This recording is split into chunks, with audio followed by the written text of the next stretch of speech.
नमस्ते दोस्तों, जय भवानी। 2 दिन पहले मैंने एक शॉर्ट्स डाला था अभिनव अरोड़ा के बारे में। मेरे उस वीडियो में बहुत अच्छा रिस्पांस रहा सबका, लेकिन कुछ कमेंट है जिसका आंसर मुझे बहुत अच्छे से एक्सप्लेन करके देना था। बहुत सारे सब्सक्राइबर्स और नॉन सब्सक्राइबर्स भी पूछ रहे थे कि अब इसका लॉजिक बताओ, इसका लॉजिक बताओ।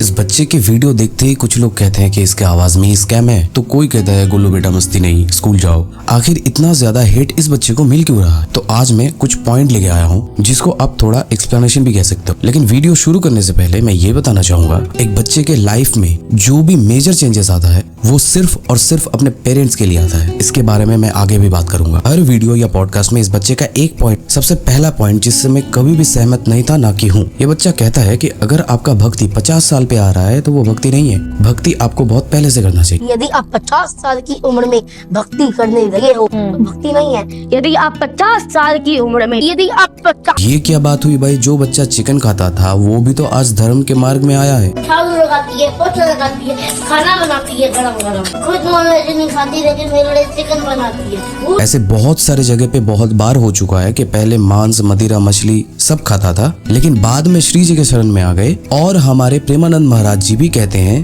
पहले आप जो किए हो उसका किया धरा आप तो अभी भूल जाओ, आप राधे राधे जप करो। इस चीज के ऊपर मेरे प्रभु अमरेंद्र दासा और प्रेमानंद महाराज जी बहुत अच्छे से एक बात कहते हैं। एक श्लोक है, वातादि यदि दोषेनम मदभक्तम माम न च स्मरेत अहम स्वरामी मदभक्तो नयामि परमाम गतिम। इसका मतलब होता है, मैं बहुत सिंपली समझाता हूँ आपको, हमारे शरीर में अगर फिजियोलॉजिकल लेवल पे कोई भी प्रॉब्लम आ जाता है तब कह रहे हैं मदभक्तम माम न च स्मरेत, यानी कि मेरे भक्त अगर मुझे याद नहीं कर पा रहे हैं तब अहम स्वरामी मदभक्तो, यानी कि मैं खुद अपने भक्तों को स्मरण करता हूँ। और नयामि परमाम गतिम, यानी कि मैं खुद बैकुंठ लेके जाता हूँ। तो इसीलिए ये बात तो सच है कि आप जितना जल्दी धर्म के मार्ग में आएंगे सटीक बात है, लेकिन कहीं न कहीं इस बच्चे का अप्रोच अच्छा नहीं रहता just because of his father. इसके बारे में मैं थोड़ा सा और बताना चाहूंगा। एक रेफरेंस भगवत गीता पढ़ेंगे ना, वहाँ पे एक रेफरेंस आपको मिल जाए जहाँ पे नृसिंह पुराण में ये लिखा हुआ है, भगवती च हर वनन्य चेता वृषमालिनो होपि विराजते मनुष्य नाही कदाचित शशिकुलच्छवि तिमिर परा भवत मुपैति चंद्र।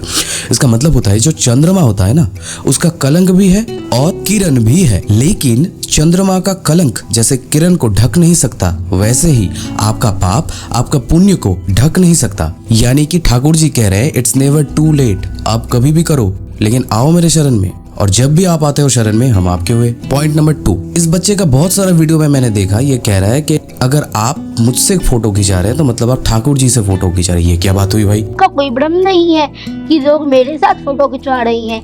मैं तो ये सोचता हूँ कि लोग मेरी भक्ति से ठाकुर जी के साथ फोटो खिंचवा रही हैं। जो भी मेरे फॉलोवर हैं वो मेरे फॉलोवर नहीं है, वो तो मेरे ठाकुर जी के फॉलोवर। अब ये है एक मार्केटिंग टेक्निक, ये आज नया नहीं है, बहुत सालों से आ रहा है, लेकिन कभी ऐसे बच्चे को करते नहीं देखा भाई। इसका बहुत ही एक पैसिव एक्सप्लेनेशन रहता है कि खुद को देवदूत बताना। अब आते हैं हम नेक्स्ट पॉइंट पे, फैमिली स्क्रिप्ट। बहुत सारे पॉडकास्ट और इंटरव्यू में अभिनव का पापा और अभिनव का वर्डिंग्स एकदम सेम रहता है। आपसे भक्ति करने लग गया और राधा रानी ने ही मुझे इस उद्देश्य से इस धरती पर भेजा है। श्री राम जी ने सिखाया है मुझे ये सब। ये एक ऐसी चीज है जो हमने अभिनव पर नहीं थोपी। मैं आपको एक उदाहरण से समझाता हूँ, मैं आपको एक कहानी से समझाता हूँ। एक कहानी से आपको इस बात के बारे में बताता हूँ। कोई भी क्वेश्चन इस बच्चे को अगर पता नहीं होता तो इंटरव्यूअर का जो कैमरा है ना, इसके उस पार उसका पापा खड़े रहते हैं और ये कह देते हैं कि क्या कहना है। अगर क्वेश्चन थोड़ा सा भी स्क्रिप्ट के बाहर आता है तो फिर दिक्कत हो जाता है। जब आप किसी को देखते हो तो आपके दिमाग में क्या ख्याल आता ये तो आउट ऑफ सिलेबस है।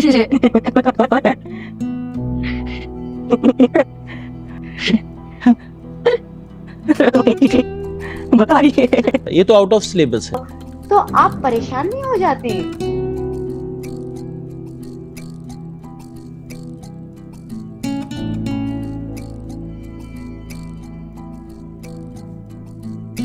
तब ये बच्चा ना बिल्कुल चुप हो जाता है। एक छोटे से बच्चे के दिल में प्रेम आ सकता है ठाकुर जी के प्रति, लेकिन ऐसा आइडेंटिटी क्राइसिस मैंने कभी नहीं देखा। एक छोटा सा बच्चा रील्स बनाने के लिए, फोटो खिंचाने के लिए तरस जा रहा है। इन सारे घटनाक्रमों से सिर्फ ये प्रमाण होता है कि इनके फैमिली का एक स्क्रिप्ट रहता है। हर इंटरव्यू से पहले, पॉडकास्ट से पहले वो क्वेश्चंस याद किया जाता है, रटाया जाता है। बहुत डीप मार्केटिंग टेक्निक इन लोगों ने अप्लाई किया है। लास्ट पॉइंट, ये वीडियो ना बहुत पुराना है, मतलब लगभग 1 साल पुराना है ये वीडियो, लेकिन रिसेंटली राम भद्राचार्य जी ने भी इसके ऊपर कमेंट किया है। आप खुद देख लीजिए वो वीडियो। मेरा एक वीडियो वायरल हुआ, आपने देखा होगा। किसके लिए आपने? अरोड़ा वाला वही बात, अभिनव अरोड़ा।